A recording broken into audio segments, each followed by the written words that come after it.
Shalom, shalom, shalom chez vous. Recevez la paix et la joie que donne le Saint-Esprit ce matin. Gloire à notre Dieu. Oui, nous voulons lui rendre toute la gloire, toute la gloire. La Bible déclare dans Psaume 104, verset 31, que la gloire du Seigneur subsiste à jamais. Que l'Éternel se réjouisse de ses œuvres. Que l'Éternel se réjouisse de vous et nous ce matin. Alléluia.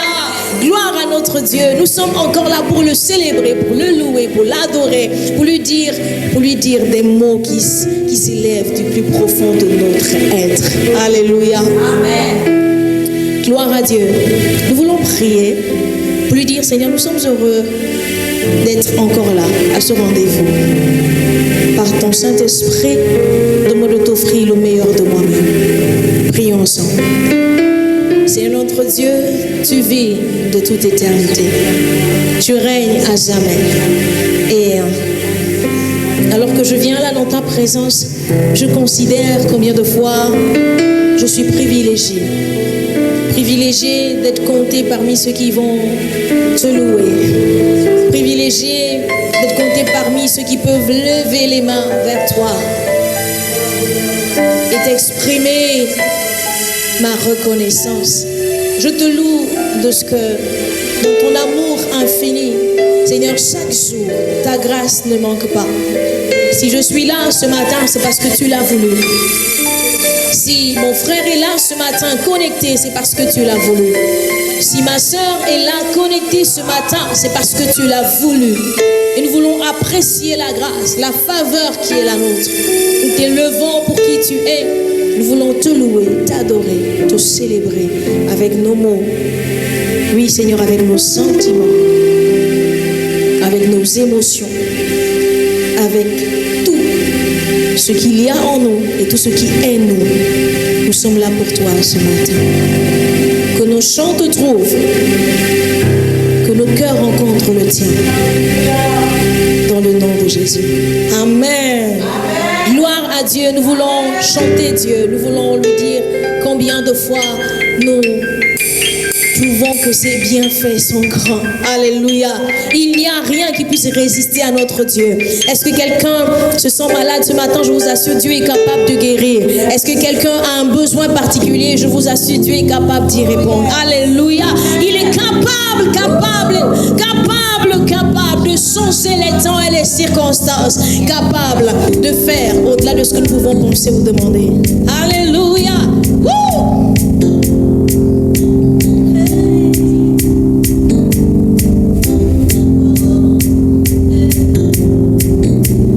Créateur de l'univers, Dieu de l'impossible, tu peux tout faire, Jésus. Non, au-dessus de tout nom, Dieu de l'impossible, tu peux tout changer, Jésus.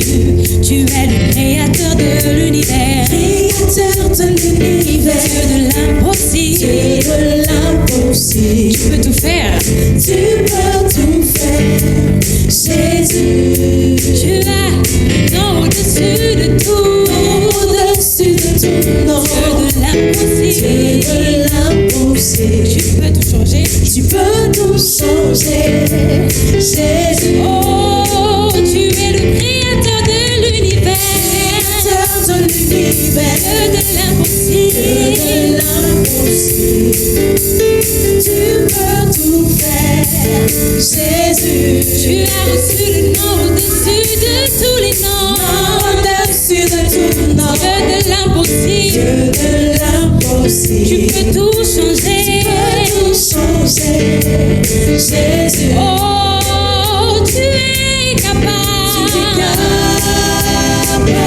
oh, le puissant Dieu, oh, le puissant Dieu, tu es capable, Jésus. Tu es capable, oh, le puissant Dieu, oh, le puissant Dieu, tu es capable, Jésus. Tu es le Dieu, tu es le Dieu.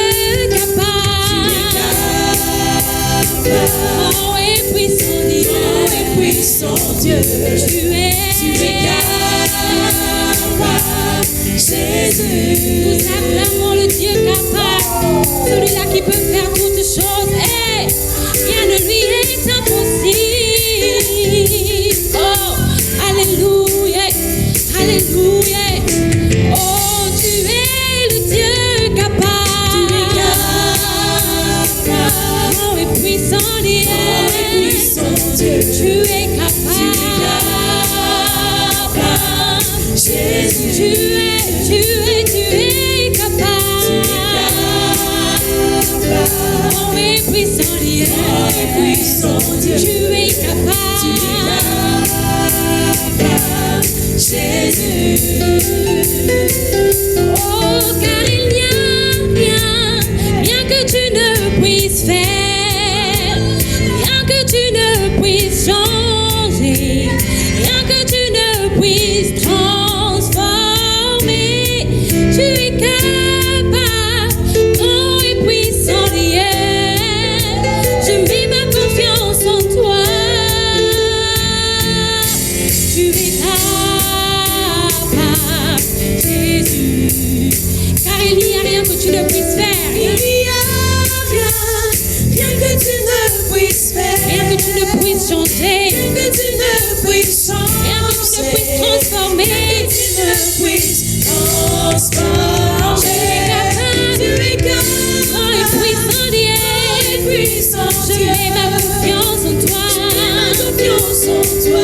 Tu es le Dieu capable. Jésus, Tu es capable. Jésus, Tu es capable, tu es capable. Jésus, Tu es capable d'opérer ce miracle dans nos vies. Jésus, Tu es capable de transformer nos vies ce matin. Rien ne t'est impossible, rien ne t'est. Tu es capable. Jésus, Tu es capable de changer cette situation. Tu Jésus, es capable de guérir un malade. Tu es capable. Jésus, Tu es capable de rallumer un feu en nous. Tu es capable, Jésus. Tu es capable, Jésus. Tu es capable. Tu es capable, Jésus. Tu es le Dieu capable. Tu es capable, Jésus. Tu es capable de changer cette situation. Tu es capable, Jésus. Où l'homme ne peut rien, toi tu peux tout, Jésus. Tu es capable, Jésus. Tu es capable de trouver une solution face à ce problème. Tu es capable, Jésus. Dieu de l'impossible, Dieu de l'impossible.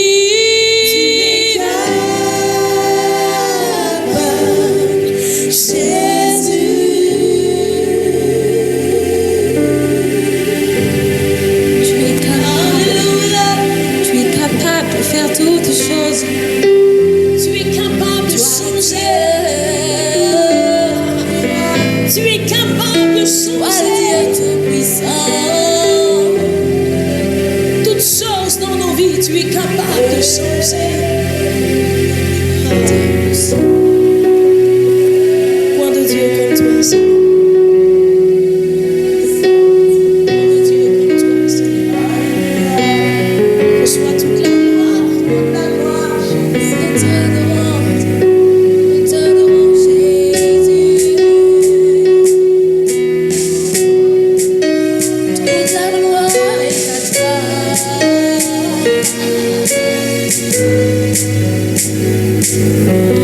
Dieu tout-puissant, Dieu de gloire, oh nous t'adorons. Dieu tout-puissant, Dieu de gloire, oh nous t'adorons. Oh, oh, oh,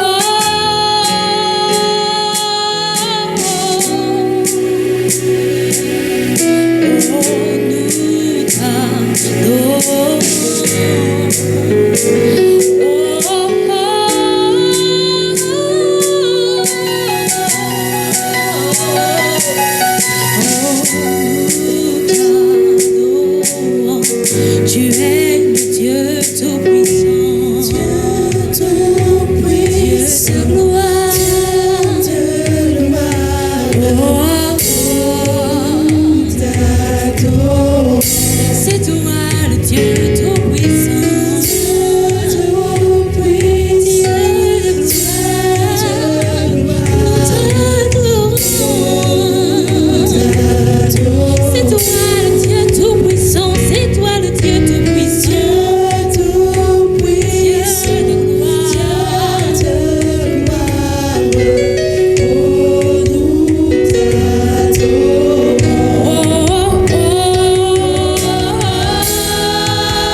Oui, toi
majesté.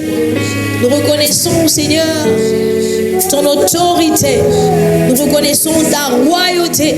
La Bible déclare que tu es le Seigneur des Seigneurs. Tu es le maître de tout l'univers. Ah, Seigneur, et devant toi, tout genou fléchit. Tu n'as pas d'égal, tu n'as pas de semblable. C'est la raison pour laquelle nous disons, toi seul, toi seul, toi seul est Dieu, toi seul est Dieu. Alléluia. Seigneur, nous voici encore ce matin. Nous disposons nos cœurs parce que nous croyons que tu as une parole pour nous. Nous croyons, Seigneur, que tu es le Dieu qui connaît nos besoins les plus profonds. Et tu veux nous voir devenir encore plus intimes avec toi. Alors je crois que ta parole nous rapprochera davantage de toi. Reçois nos chants, reçois nos actions de grâce, reçois notre adoration. Toute la gloire est à toi seul, dans le nom de Jésus. Amen. Acclamons notre Dieu.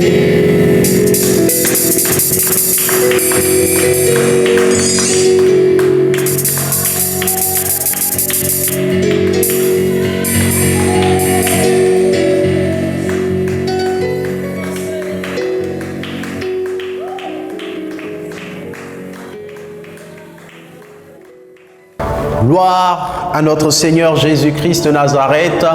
Quelle grâce d'être dans sa présence. Nous bénissons le Seigneur pour ces chants inspirés qui nous conduisent dans sa glorieuse présence. Que le Seigneur bénisse chacun des instruments qui nous a conduits ce matin dans ce temps de louange et d'adoration. Nous lui rendons toute la gloire. Il est Dieu et il mérite de recevoir la gloire. Nous bénissons le Seigneur pour ces instants privilégiés que nous avons au travers de ce culte. Et nous voulons incliner nos cœurs une fois de plus dans sa présence. Nous voulons disposer nos cœurs et nos reins pour recevoir ce qu'il a préparé d'avance pour nous. Je vous invite à prier et à déclarer: Seigneur Jésus-Christ, je te remercie encore pour ces moments privilégiés dans ta présence. Je me dispose et je dispose mon cœur, mon être tout entier à ta parole, afin qu'elle soit pour moi, ô Dieu, une eau qui me désaltère. Merci pour ta présence, Saint-Esprit. Nous te soumettons toutes choses et nous proclamons ton règne au nom de Jésus. Merci parce que cette parole est esprit et vie par ton action au milieu de nous, dans nos cœurs, dans nos vies. Merci pour ta glorieuse présence. C'est dans le nom de Jésus que nous avons prié et nous disons tous Amen. Amen. Gloire à Dieu pour ces moments privilégiés. Je le disais, c'est toujours une joie de partager ce que le Seigneur met dans nos cœurs. Il a choisi ces instruments que nous sommes pour pouvoir véhiculer sa grâce, sa parole. Et c'est le Saint-Esprit qui nous parle en réalité. Alors aujourd'hui, le Seigneur a mis dans nos cœurs cette parole. Dieu veille sur l'accomplissement de ses promesses. Dieu veille sur l'accomplissement de ses promesses. En d'autres termes, Dieu veille sur l'accomplissement de sa parole. C'est donc le thème que nous voulons partager ce matin. Dieu veille sur l'accomplissement de ses promesses. Alors que nous vivons aujourd'hui dans une société où tout semble aller vite et très vite, où nous sommes impatients pour la plupart de voir des choses s'accomplir et de se réaliser, nous avons quelquefois le sentiment que les choses ne vont pas aussi vite que nous le voulons. Nous avons quelquefois l'impression que les choses tardent trop à s'accomplir. Pourtant, la Bible déclare que Dieu veille pour accomplir sa parole, pour accomplir ses promesses. Alléluia! La société est faite ainsi et les choses vont très vite.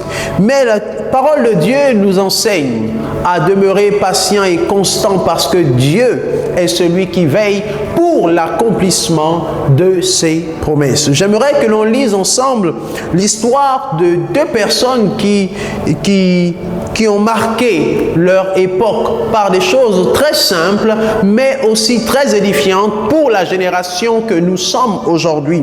Ces deux personnes, leur histoire est contée brièvement, du moins une petite partie de leur histoire est contée dans le livre de Luc.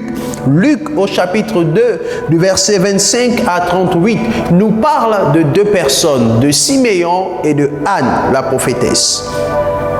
Alors, j'aimerais que l'on puisse suivre cette lecture que je vais faire dans la version Parole vivante. Il est écrit, il y avait alors à Jérusalem un homme appelé Siméon. C'était un homme droit, d'une piété profonde et sincère. Le Saint-Esprit reposait sur lui et il vivait dans l'attente de celui qui devait sauver Israël. En effet, l'Esprit Saint lui avait révélé qu'il ne mourrait pas avant d'avoir vu le Messie, l'envoyé du Seigneur. Poussé par l'Esprit, il vint donc au temple, au moment où les parents de Jésus apportaient le petit enfant pour accomplir à son sujet les rituels habituels ordonnés par la loi. Siméon le prit dans ses bras et loua Dieu en disant: « Maintenant, Seigneur et Maître, tu peux rappeler ton serviteur. Je m'en vais en paix. Tu as tenu ta promesse.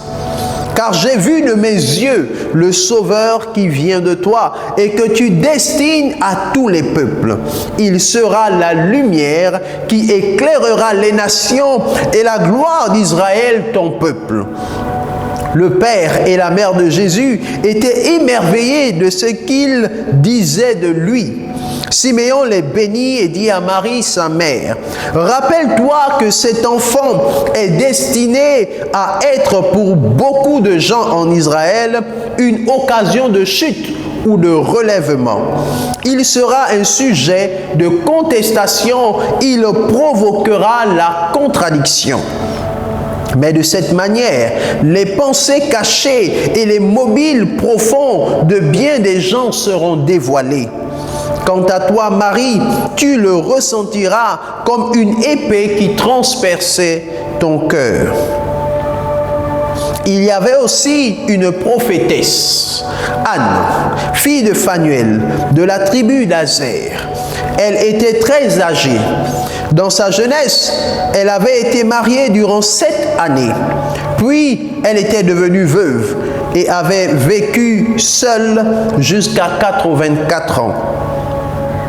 Elle demeurait au temple. Qu'elle ne quittait jamais, servant Dieu nuit et jour, en jeûnant et en priant. Elle aussi survint au même moment et se mit à louer Dieu. Elle parla de l'enfant à tous ceux qui, à Jérusalem, vivaient dans l'attente du libérateur. Alléluia.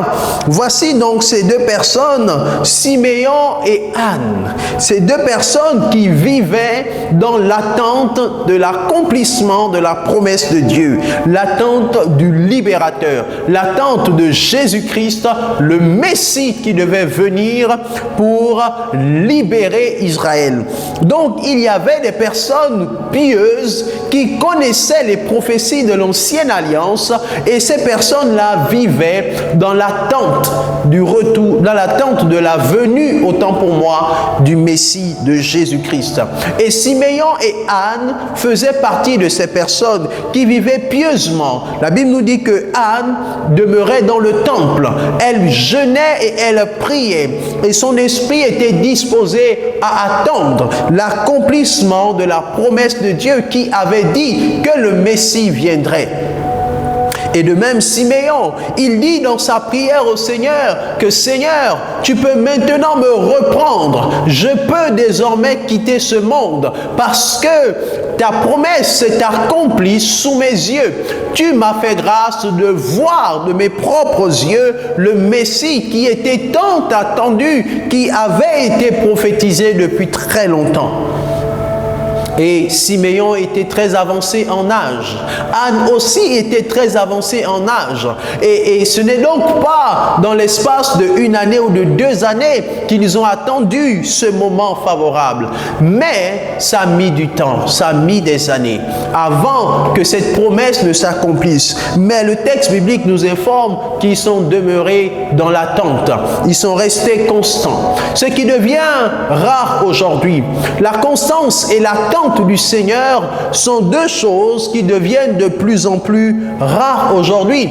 Comme je le disais, nous vivons dans une société où les choses vont extrêmement vite, où nous sommes de plus en plus impatients, où nous avons l'impression que le temps ne compte même plus et que nous devons réaliser tout du jour au lendemain. Nous devons nous accomplir du jour au lendemain. Et même lorsque nous recevons des paroles d'encouragement, des promesses du Seigneur quant à ce qu'il veut faire dans nos vies, nous sommes impatients et quelquefois nous ne restons pas constants comme Siméon et comme Anne.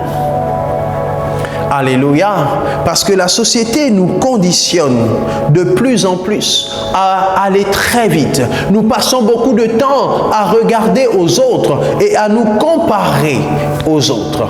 Et nous perdons de vue ce que nous devons regarder, ce que nous devons davantage attendre du Seigneur. Quelques caractéristiques de Siméon et Anne montrent que c'était des personnes qui étaient dévouées. Siméon particulièrement, la Bible dit que c'était un homme pieux, c'est-à-dire un homme qui marchait selon les préceptes de Dieu. C'est quelqu'un qui, contrairement à plusieurs personnes de sa génération, s'efforçait de marcher selon les principes de Dieu. Il faut dire qu'à cette époque, il y avait comme une décadence sur le plan spirituel.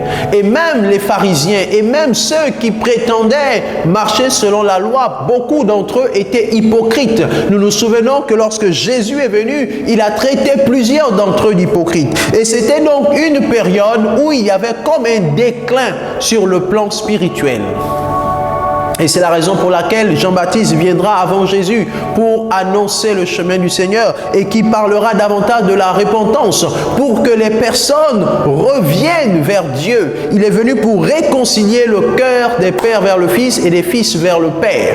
Cela montre que c'était une époque où il y avait une forme de décadence sur le plan spirituel. Mais Siméon était quelqu'un qui craignait Dieu. C'était quelqu'un de pieux et c'était quelqu'un qui avait reçu les promesses de Dieu. Et il était dans l'attente. Anne aussi, le texte nous dit qu'elle passait son temps dans le jeûne et la prière, servant Dieu nuit et jour. Son cœur était entièrement dévoué au Seigneur. Et c'est la raison pour laquelle ils avaient cette disposition à attendre l'accomplissement de la promesse de Dieu. Vous savez, lorsque Dieu nous donne des promesses, lorsque Dieu nous informe de ce qu'il va faire, il faudrait que nous demeurons dans un état d'esprit de jeûne, de prière, pour voir ce que Dieu a promis. Nous devons rester avec la conscience certaine que Dieu fera ce qu'il a promis. Alléluia. J'aimerais m'arrêter un instant sur la promesse que Dieu avait faite à Siméon. Dieu avait promis à Siméon qu'il ne mourra pas avant d'avoir vu le Messie. Et Siméon était donc convaincu que le Messie viendrait. Au-delà des prophéties qui annonçaient que le Messie devait arriver, Siméon avait reçu une révélation du Saint-Esprit que le Messie viendrait. Et Anne avait aussi cette information, certainement par les enseignements, mais probablement aussi par révélation. Le Messie viendrait. Et cela, quand on fait un parallélisme, on se rend compte que nous nous retrouvons, nous aussi, aujourd'hui, plus ou moins dans la même position que Siméon et Anne. Parce que pour eux, il s'agissait de la naissance, de la venue de Jésus. Pour nous, il s'agit aujourd'hui du retour de Jésus. Nous attendons le retour de Christ. Dans quelles conditions attendons-nous ce retour-là? Comment est-ce que nous nous préparons pour pouvoir voir ce retour de Jésus? Si Jésus descendait aujourd'hui, si son avènement se produisait aujourd'hui, dans quelles conditions nous trouvera-t-il? Est-ce qu'il nous trouvera dans la même condition que Siméon et Anne? Siméon et Anne avaient la promesse qu'il allait naître, qu'il allait venir. Et ils vivaient en conséquence. Ils se préparaient en conséquence. Pour nous, aujourd'hui, nous avons aussi la promesse. Nous savons que le Christ reviendra. Lorsqu'il est parti, le texte de Luc, le dernier chapitre, nous apprend que de la même façon qu'il est monté, il descendra aussi. Et l'apôtre Paul nous a instruit suffisamment sur l'avènement du Seigneur dans le livre de 1 Thessaloniciens. Nous disons qu'il viendra dans les nuées pour prendre son Église. Alors, nous avons ces promesses. Comment est-ce que nous nous préparons alors? Parce que Dieu est celui qui accomplit toujours ses promesses. Dieu accomplira ses promesses. Ce que Dieu a dit, il le fera. Alors soyons certains. Nous vivons aujourd'hui à une époque où plusieurs semblent oublier ce retour de Jésus, où plusieurs ne vivent pas en conséquence. Nous sommes oppressés par la société qui nous montre des valeurs qui sont plutôt des valeurs simplement matérialistes. Et donc nous vivons selon une société matérialiste qui nous pousse de plus en plus à l'urgence d'accomplissement de ceci ou de cela, des rêves qui sont purement matérialistes. Et nous oublions quelquefois l'essentiel, c'est de nous préparer pour ce retour imminent qui s'accomplira sous nos yeux, comme cela s'est produit sous les yeux de Siméon et de Anne. Nous ne devons pas juste chercher notre accomplissement dans ces temps.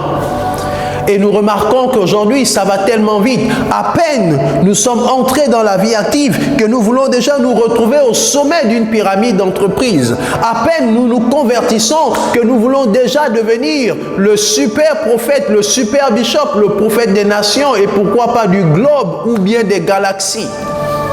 Et nous ne prenons pas et nous ne laissons pas le temps au Seigneur de nous façonner, de nous préparer. Tout va très vite. Nous voulons très vite nous accomplir et nous réaliser. À peine on se marie, on veut déjà tout avoir. On veut déjà tout accomplir, avoir toutes les maisons, avoir tout ce qu'il faut en un temps record. Ça va tellement vite. Mais nous devons nous poser la question, est-ce que ce n'est pas plutôt la pression sociétale qui agit sur nous et qui fait en sorte que nous courons dans une direction où nous nous comparons les uns aux autres? Nous regardons celui-ci, oh celui-ci a terminé, oui lui il a déjà trouvé son travail, celui-ci s'est marié, celui-ci a construit sa maison et moi qu'est-ce que je fais, etc. C'est important de prendre tous ces éléments en considération. Nous vivons sur la terre, mais cela ne doit pas nous faire perdre notre paix.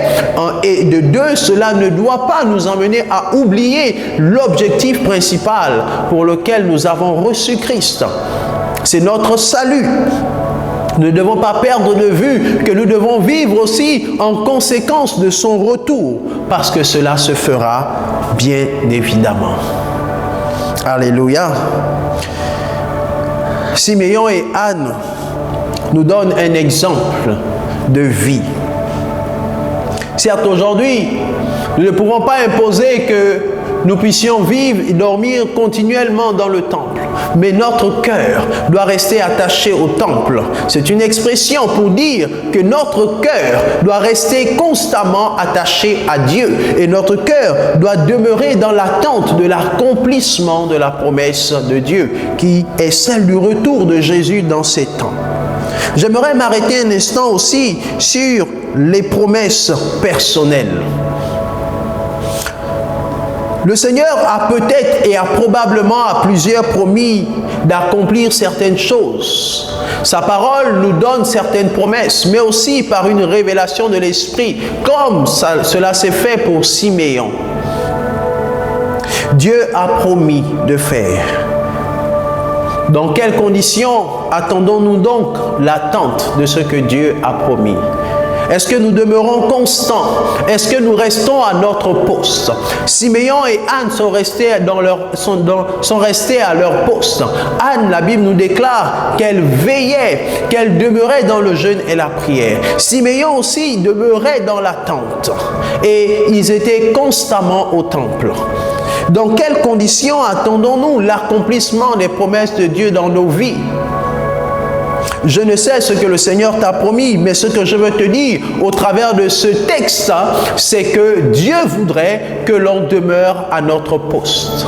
Comme l'a dit Habakkuk chapitre 2 au verset 1er, il dit « J'étais à mon poste et je me tenais sur la tour, je veillais pour voir ce que l'Éternel me dirait. » Ce que l'Éternel me dirait. Il parle au conditionnel. Donc, il n'a pas la certitude, mais il demeure à son poste. Il demeure à son poste. Le Seigneur voudrait que nous demeurons à notre poste. Le Seigneur voudrait que nous soyons constants, voudrait que nous soyons patients et que nous puissions continuer à tourner nos regards vers lui. Anne est restée constante dans le jeûne et dans la prière, servant Dieu nuit et jour en attendant la venue du Messie. Alléluia. Est-ce que même pour nos promesses personnelles, nous ne pouvons pas rester constants, disposés et disponibles? Nous ne devons pas laisser la société nous orienter. Nous devons plutôt marcher selon les principes de Dieu. Parce que pendant le temps où nous patientons pour voir la promesse accomplie, Dieu nous prépare à cela. Dieu nous emmène quelque part. Dieu nous conduit progressivement. Dieu nous prépare afin que nous puissions rentrer dans cette promesse et pouvoir en jouir selon sa volonté, selon sa parole. Alléluia. Dieu est celui qui sait accomplir ses promesses. Dieu est celui qui sait accomplir ce qu'il a déclaré. Même si cela prend du temps, ayons la foi, ayons confiance en Dieu, sachant qu'il est celui qui ne se répand pas de ce qu'il a dit. Il est celui qui accomplit ses promesses. Alléluia. Demeurons constants, demeurons patients. Et ne laissons pas la pression sociétale nous dicter les priorités et les orientations de notre vie. Bâtissons les priorités et les orientations de notre vie selon le plan du Seigneur pour nos vies et demeurons dans l'attente. Lorsque nous demeurons dans l'attente, notre esprit est disposé à recevoir. C'est ainsi que Dieu a accompli la promesse. Et lorsque Dieu a accompli la promesse, Dieu a veillé lui-même à ce que Siméon et Anne puissent entrer en contact avec cette promesse. Alléluia. Lorsque nous lisons dans la suite du texte, le verset 38, il y a un élément important. Verset 38 et le verset 25 à 27. Permettez-moi de relire ces deux textes parce qu'ils nous donnent une information très importante. Le Saint-Esprit reposait sur lui, c'est-à-dire Siméon, et il vivait dans l'attente de celui qui devait sauver Israël. En effet, l'Esprit Saint lui avait révélé qu'il ne mourrait pas avant d'avoir vu le Messie, l'envoyé du Seigneur. Verset 27, très important. Poussé par l'Esprit, il vint donc au temple au moment où les parents de Jésus apportaient le petit enfant pour accomplir à son sujet les rituels habituels ordonnés par la loi. Et quand on regarde avec beaucoup d'attention le verset 38, on nous dit que Anne aussi, elle aussi survint au même moment et se mit à louer Dieu. Alléluia, gloire à Dieu. Dieu a fait concourir les choses. Dieu a géré les circonstances. C'est ainsi que Dieu accomplit ses promesses. Dieu lui-même a veillé par le Saint-Esprit à ce que la promesse qu'il avait faite à Siméon puisse s'accomplir. Dieu a inspiré, le Saint-Esprit a inspiré Siméon à aller au temple juste au moment où Marie et Joseph apportaient Jésus pour le présenter. Il y avait une loi en Israël qui disait que le 8e jour de la naissance de l'enfant, il fallait présenter l'enfant au temple pour des rituels de consécration.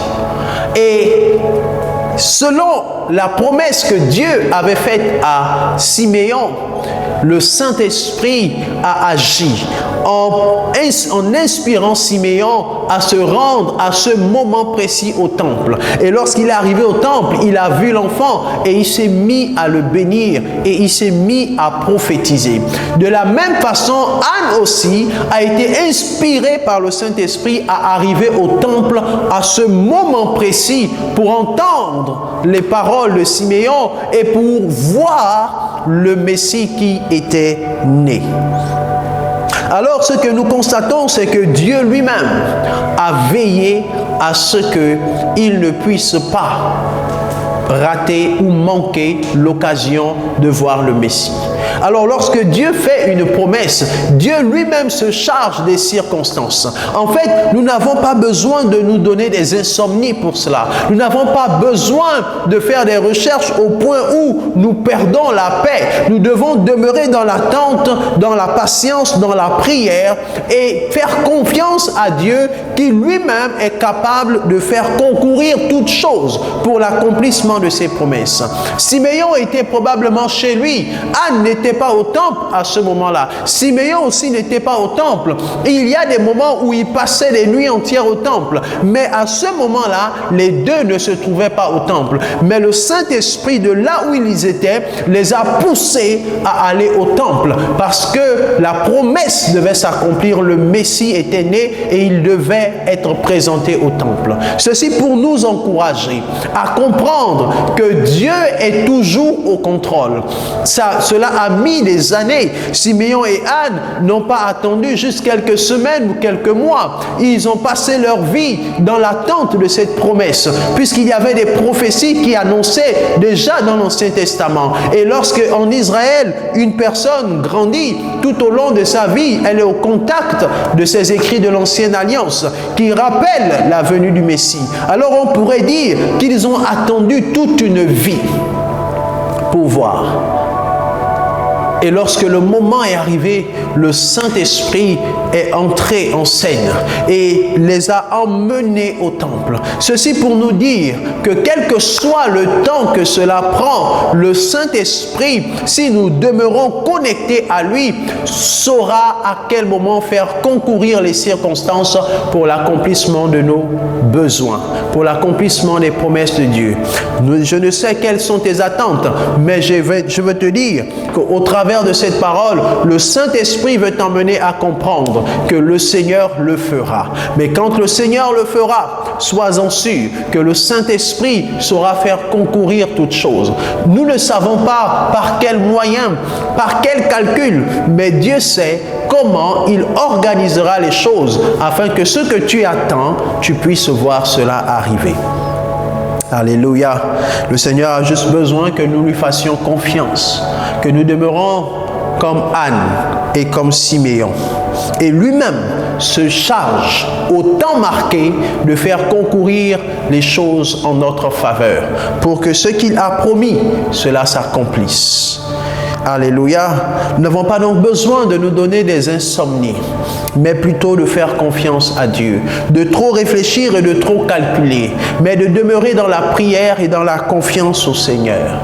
Le Seigneur le fera, même si tu ne sais pas comment le Seigneur le fera. Alléluia. Dans le psaume 33 au verset 6, la parole de Dieu déclare ceci, et c'est David qui parle. Il dit que les cieux ont été faits par la parole de l'Éternel et toute leur armée par le souffle de sa bouche. Les cieux ont été faits par la parole de l'Éternel et toute leur armée par le souffle de sa bouche. Il nous parle donc de la parole et il nous parle du souffle. Alléluia. Le Saint-Testament a été écrit en hébreu et le mot hébreu qui parfois traduit le mot souffle en français, c'est ruach. Et ce mot qui parle de souffle parle aussi d'esprit. En réalité, David nous fait comprendre que Dieu crée les choses et Dieu fait les choses par sa parole et par son esprit.